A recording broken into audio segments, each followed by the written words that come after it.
Bonjour à tous et bienvenue dans cette nouvelle Open the Boîte. Aujourd'hui, on vous présente Boréal de Spiral Edition.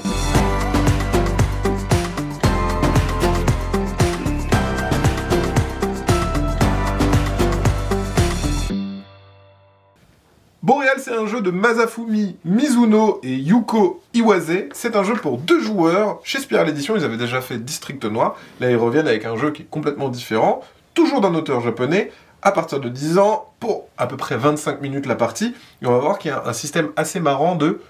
T'as des ressources, et moins t'as de ressources, moins t'as de choix dans une rivière de cartes. Et ça, c'est un petit peu le sel du jeu, j'ai envie de dire. Le sel du jeu. Et ils sont partis pour faire des jeux de joueurs Tout le temps, non, je crois qu'ils vont... petit à petit, vous allez voir, le prochain jeu, en tout cas, sera pas un jeu exclusivement de joueurs. Et ça sera d'un auteur français. Voilà, donc ça change. La règle du jeu, qui vous explique la mise en place, comment fonctionnent les différents pouvoirs, etc. C'est un jeu assez simple, hein, pour le coup. On a les effets, donc ça c'est super chouette quand tu prends cette fiche-là, parce qu'il n'y a que des icônes, il n'y a pas de texte dans le jeu.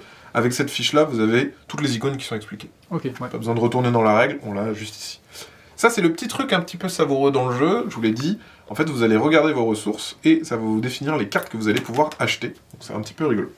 On a un puzzle 4 pièces, que je vais essayer de réussir du premier coup, si je suis pas trop mauvais, qui va représenter le plateau de chaque côté. Donc il y a le côté blanc et le côté noir. Donc tac tac tac, je suis trop fort. Non, je suis pas trop fort. Là, voilà, c'est comme ça. Tac et tac. Peut-être que ça ne tiendra pas sur l'entièreté de la caméra, mais ça, on le met entre les deux joueurs, voilà. Et vous allez voir ici, en fait, c'est vos ressources. Donc au début de la partie, on a 5 ressources, et ici aussi. Clac. Ce qui fait qu'on n'a pas les mêmes choix.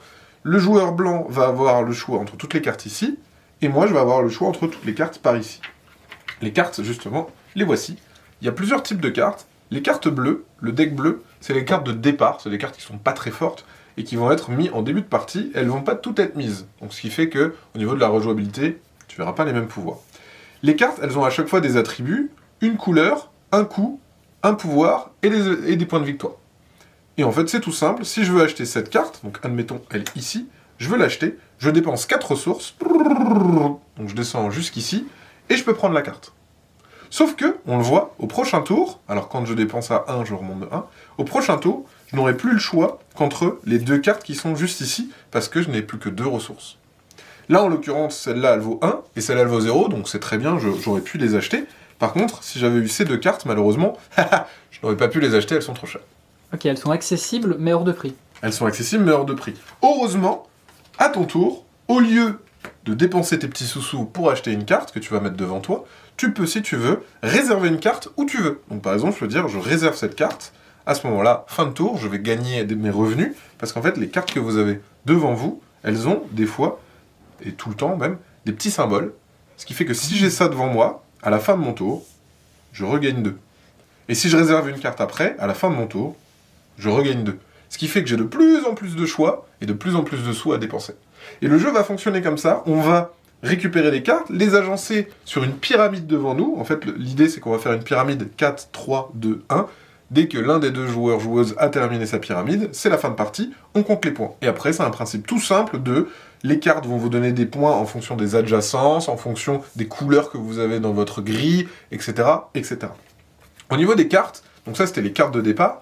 Au niveau des cartes, il y a encore 2 petites choses un petit peu spéciales. Vous avez donc les autres cartes qui vont apparaître pendant la partie. Donc elles ont des coups et des pouvoirs différents, on le disait, hein, ça peut être des points de victoire en fonction de la hauteur dans la pyramide, des points de victoire directs, ça peut être... En fait, il y a des synergies un petit peu. Les bleus vont donner des points de victoire, les rouges vont faire des pouvoirs, les verts vont échanger des cartes dans votre pyramide, les jaunes vont vous donner plus de revenus, on voit ici, là, on gagne 4 sous d'un coup, etc., etc. Donc elles ont des petites synergies, on peut embêter l'autre, lui enlever des sous. Donc ok, donc il y a un peu d'interaction quand même aussi, ouais. Ouais, c'est une interaction. En fait, le jeu, au début, on joue un peu dans son coin, on essaie de faire sa petite tambouille, et après, à force de jouer, on va être un peu plus agressif et on va piquer les cartes de l'autre. Et ensuite, dans le jeu, on voit, ça c'est des cartes un peu spéciales, elles n'ont pas de couleur, mais elles ont des pouvoirs assez forts, on a le droit d'en acheter qu'une seule dans la partie, chacune, et on va en mettre que 3 à chaque partie parmi tout le tas. Donc là, par exemple, il y a une partie, on n'aura que ces 3 cartes-là. La partie d'après, on n'aura que ces 3 cartes-là. Donc, en plus des cartes de départ, en termes de rejouabilité, à chaque fois, on va avoir des cartes qui sont un peu différentes. Un peu comme dans les guildes dans Seven Wonders. Et ces cartes-là, elles ont des pouvoirs un petit peu stylés, bourrins. Voilà, ça va copier les points de victoire en dessous, ça va vous donner une source de revenus de 3, ce qui est énorme, ça va vous donner 10 points de victoire d'un coup, ça va vous permettre d'avoir tous les symboles sur une carte, bref, on voit que c'est des pouvoirs un peu stylés qui vont pimenter la partie, et comme on peut en faire qu'une seule, il faut choisir au bon moment pour la faire parmi les 3 qui seront proposés.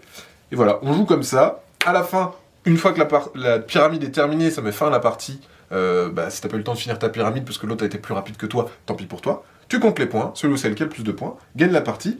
Dernière chose, dans la boîte, hop, on a, donc c'est illustré, c'est très joli, et en petit bonus, ils ont mis des petites cartes postales. Et les petites cartes postales, en fait, ça reprend les illustrations qu'on a dans la boîte, donc voilà, les petites cartes, et c'est ultra stylé. En fait, chaque carte, c'est un morceau de ces illustrations-là. Elles sont vraiment magnifiques. Ah oui, c'est super chouette, ouais.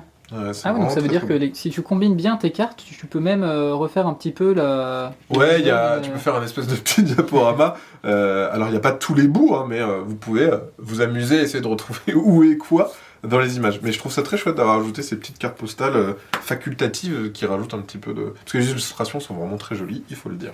Voilà, c'était une présentation de Boréal, et bien sûr, comme d'habitude, on vous fait des gros bisous, on vous dit à la prochaine, et pour y jouer, levez-vous aux aurores.